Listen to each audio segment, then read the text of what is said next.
بچم، چقدر به سرعت از بچگی هایت دور شدی.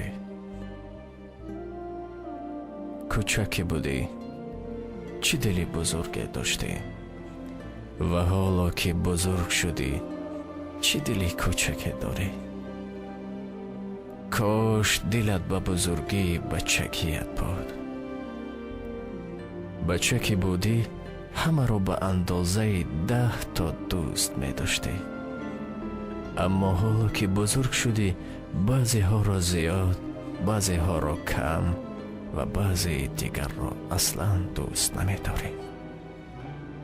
کاش همه رو مثل بچگیت به اندازه 10 تا دوست می داشتی. بچه که بودی به یک بازیچه نوچی سرگرم بودی و قناعت میکردی. حالا که بزرگ شدی با این همه دارایی و بایگری آرام نیستی و قناعت نداری. بچه که بودی بزرگترین آرزویت داشتن یک چیزی کوچک و ناچیز بود، اما حالا که بزرگ شدی خردترین آرزویت داشتن بزرگترین چیز هاست.